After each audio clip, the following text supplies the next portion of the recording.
सुप्रभात विद्यार्थियों। मैं अमित कुमार सिंगल, टीजीटी हिंदी, केंद्रीय विद्यालय दिरांग। प्रिय विद्यार्थियों, आज हम हमारी पाठ्य पुस्तक वसंत भाग 3 में पाठ 9 कबीर की साखियाँ पढ़ेंगे।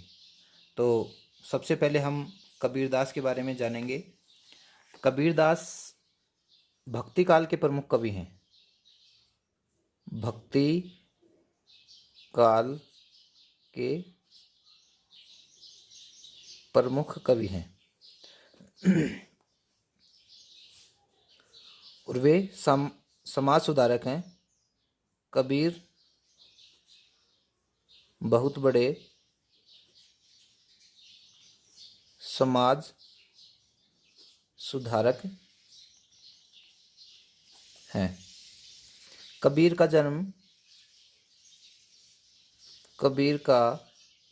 जन्म 1398 में हुआ है। 1398 में काशी, उत्तर प्रदेश में हुआ है। ये कबीरदास हैं।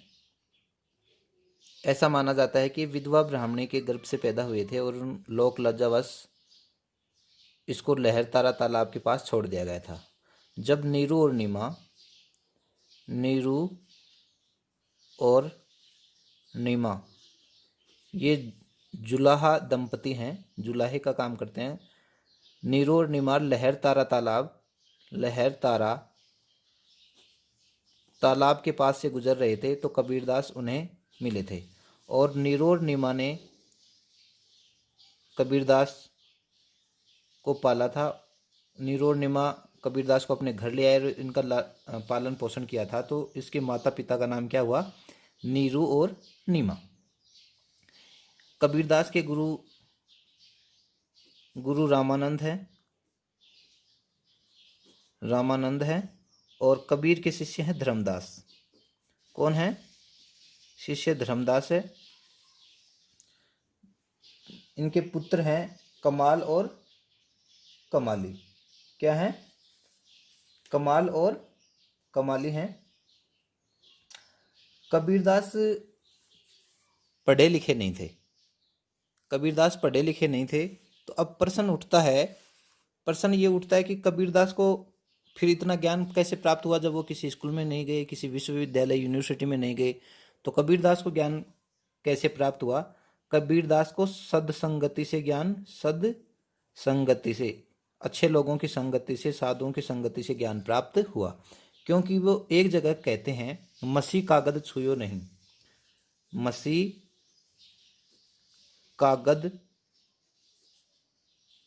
नहीं,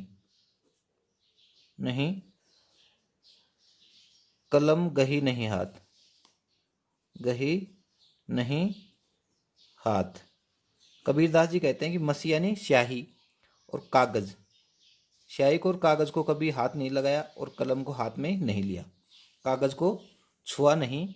तो फिर भी कबीरदास एक पहुँचे हुए विद्वान हैं, समाज सुधारक हैं और आज हम इनको पुस्तकों में पढ़ रहे हैं। तो कबीर को इतना ज्ञान प्राप्त कैसे हुआ? सदसंगति से। सदसंगति पे उन्होंने जोर दिया है। तो चलिए अब इस पाठ को हम पढ़ते हैं। अब इस पाठ में पहली साखी है, जाति न पूछो साध की, पूछ लीजिए ज्ञान। तो इसमें कबीरदास जी ज्ञान का महत्व बता रहे हैं। जाति न पूछो साधु की, पूछ लीजिए ज्ञान। यानी साधु की सच्ची पहचान करने के लिए उसकी जाति न पूछकर उसका ज्ञान पूछना चाहिए। मोल करो तलवार का, पड़े रहने दो म्यान। म्यान होती है जो तलवार का कंवर होता है, खोल होती है जिसमें तलवार रखी जाती है। मोल यानी मूल्य, तलवार यानी तलवार। कबीरदास उदाहरण देकर बात को स्पष्ट करना चाहते हैं कि मूल्य तो तलवार का होता है, मोल करो तलवार का, यानी मूल्य तो तलवार का करना चाहिए। म्यान का कोई विशेष महत्व नहीं होता। हमें वास्तविक वस्तु की पहचान करनी चाहिए। ज्ञान से ही ईश्वर की प्राप्ति होती है। तो हमें जाति न पूछो साधु की, पूछ लीजिए ज्ञान। किसी भी व्यक्ति की जाति न पूछकर उसके ज्ञान के बारे में पूछिए, उसके ज्ञान को ग्रहण कीजिए। अब इसमें इस साखी के रचयिता कौन है? कबीरदास। साधु की क्या बात पूछनी चाहिए? साधु की जाति न पूछकर उसका ज्ञान पूछना चाहिए। मूल्य किसका है? तलवार का या म्यान का? मोल करो तलवार का, पड़े रहने दो म्यान। यानी मूल्य किसका है? तलवार का है, न कि म्यान का। असली वस्तु कौन है? तलवार है। दूसरी साखी है,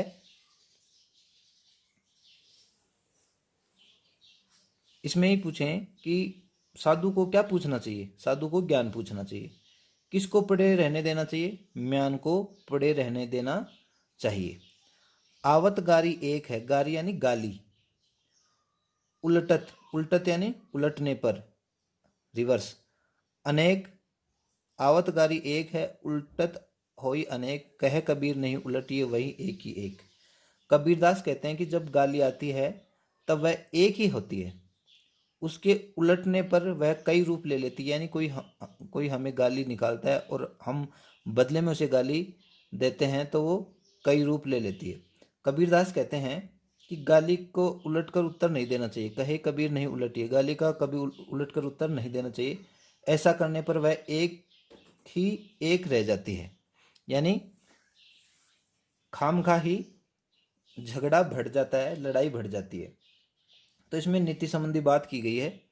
और इसमें कह कबीर, कह है, इसमें भी कह है, इसमें भी कह। जहाँ एक ही वर्ण दो बार आए, दो या दो से अधिक बार आए, वहाँ अनुप्रास अलंकार होता है। तो यहाँ अनुप्रास अलंकार है। और कबीर की भाषा कैसी है? सद्दूकड़ी है। कैसी है? सद्दूकड़ी है। विद्वानों ने पंचमेल खिचड़ी भी कहा है।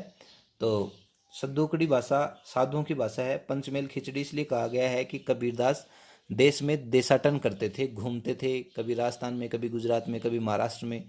तो जहाँ जहाँ वे गए उन राज्यों के शब्द इनकी शब्द पद और रेमेनी साखियों में आ गए। माला, तीसरा देखो, माला तो कर में फिरे, जीभे फिरे मुख माही। माला तो कर में फिरे, कर यानी हाथ, माला किस में फिरती है? हाथ में फिरे। जीभ यानी जीभ, फिरे मुख माही, मुख यानी मुंह है, माही यानी अंदर। कबीरदास कहते हैं कि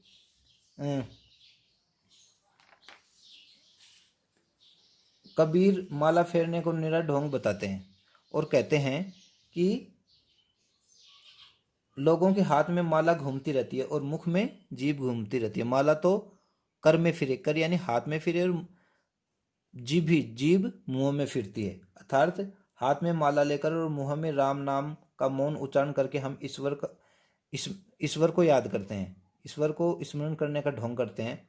इसका कारण है मनवा तो दसों दसों दहूं दिशि फिरे। मनवा, मनवा यानी मन, दिशि फिरे, दहूं दिशि यानी दसों दिशाओं में फिरता है। मन तो कितनी दिशाओं में फिरता है? हमारा मन तो चारों ओर घूमता है। यह तो सुमरिन नहीं, सुमरिन यानी स्मरण, स्मरण यानी ईश्वर को याद करना। हमारे हाथ में तो माला है और मुंह में जीभ फिरती रहती है, और हमारा मन दसों दिशाओं में फिरता रहता है, चारों दिशाओं में फिरता है। तो यह ईश्वर को याद करना नहीं, यह ईश्वर की भक्ति नहीं, यह तो केवल दिखावा है, यह तो केवल ढोंग मात्र है। तो माला कहाँ घूमती है? माला तो कर में फिरे, हाथ में घूमती है, हाथ में चलती है। जीभ भी फिरे मुखमाई, और जीभ कहाँ कहाँ फिरती है? मुंह में। किसे प्रभु स्मरण नहीं कहा जा सकता? जब हमारा मन चारों दिशाओं में घूमता है और हम इस ईश्वर की पूजा करने का ढोंग करते हैं, तो यह इसको सुमरिन नहीं कहा जा सकता। सुमरिन का खड़ी बोली रूप है, क्या है? स्मरण है। स्मरण यानी याद करना। चौथी साखी है, कबीर घास न नींदिए। कबीर घास न नींदिए जो पाँव तली होई। पाँव यानी पाँव के नीचे। कबीरदास किसी भी तुच्छ व्यक्ति या वस्तु की निंदा करने को मनाही करते हैं। उनका तो यहाँ तक कहना है कि अपने पैरों के नीचे घास तक की भी निंदा नहीं करनी चाहिए। कबीर घास न नींदिए यानी जो हमारे कबीर घास न नींदिए, कबीरदास कहते हैं कि उस घास को भी की भी निंदा नहीं करनी चाहिए जो पाँव तली हो, जो पैरों तले होती है। उड़ी पड़े जब आंखें में, जब वह हमारी आंखों में उड़कर गिर जाती है, खरी दुहेली होई। दुहेली यानी पीड़ा, खरी यानी जब वह घास हमारी आंखों में गिर जाती है तो आंखें बहुत दुखने लगती है, यानी हमें बहुत पीड़ा होती है। घास सामान्य सी चीज़ है, छोटी सी चीज़ है, लेकिन जब वह तकलीफ देती है, दुख देती है, परेशानी खड़ी करती है तो बहुत ज़्यादा हमें परेशानी आती है, कठिनाई आती है। कबीर किस काम को करने के लिए मना करते हैं? घास का तिनका। कबीर घास, कभी भी घास तक की निंदा करने न करने के लिए कहते हैं। घास का तिनका किसका प्रतीक है? घास का तिनका कमजोर तुच्छ व्यक्ति का प्रतीक है। तिनका कब कष्टदायी हो जाता है? तिनका उड़कर जब आंखों में गिर जाता है तो वह कष्टदायी होता है। हमारी आंखों में जब तिनका गिर जाता है तो वह कष्टदायी होता है। पड़े जब आंखें खरी दुहेली होए। इस साखी में क्या शिक्षा है? इस साखी में यह शिक्षा है कि कभी भी छोटे व्यक्ति तक की निंदा नहीं करनी चाहिए। हमें दूसरों की निंदा चुगली नहीं करनी चाहिए। कबीर किसे बुरा मानते हैं? कबीर किसे बुरा मानते हैं? निंदा को। कौन हमारी आंखों में पीड़ा पहुंचा सकता है?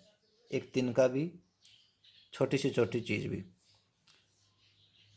अंतिम और पांचवी साखी है, जग में बेरी कोई नहीं। बेरी यानी दुश्मन, जग यानी संसार में, जग में बेरी कोई नहीं जो मन शीतल होए। शीतल यानी ठंडा, पवित्र। यहाँ ठंडा का मतलब है पवित्र से है, सबके प्रति सहजता का भाव रखना। जग में बेरी कोई नहीं जो मन शीतल होए। कबीरदास कहते हैं कि यदि हमारा मन शीतल है यानी शांत है तो हमें इस संसार में अपना कोई भी शत्रु प्रतीत नहीं होगा। हमारा मन शांत है तो इस संसार में हमें कोई भी शत्रु प्रतीत नहीं होगा। या आपा को डारी दे दया करे सब कोई। या आपा को, आपा यानी अहंकार को, गुस्से को, क्रोध को। या आपा को डारी दे, यदि हमने अहंकार का त्याग कर दिया, यदि हम अहंकार का त्याग कर दें, हम सभी के प्रति भावना अहंकार का त्याग कर, या आपा को डारी दे यानी डारी दे यानी त्यागना। आपा यानी अहंकार को, गुस्से को और अहंकार को त्याग दें। दया करे सब कोई, हमें सभी के प्रति दया की भावना प्रदर्शित करनी चाहिए।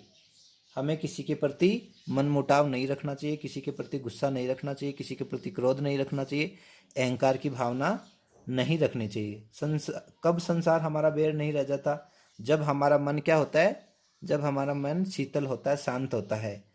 कभी किसे डालने या त्यागने की बात कहता है? अहंकार को या गुस्से को त्यागने की बात कहता है। अब इसमें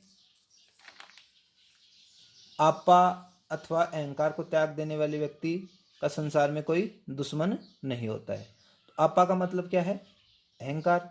और इस दोहे, इन साखियों के रचयिता कौन है? कबीरदास हैं। तो विद्यार्थियों, आशा है कि ये 9वां पाठ कबीर की साखियाँ आपको समझ में आ गई होंगी। आप समय का सदुपयोग कीजिए और इस पाठ को समझने के लिए अगर एक बार समझ में नहीं आए तो दोबारा पाठ देखिए। हमने एक एक शब्दों पर चर्चा करी है और लाइन टू लाइन हमने समझाने की कोशिश की है। तो आशा है कि ये पाठ आपको ज़रूर समझ में आ जाएगा। धन्यवाद।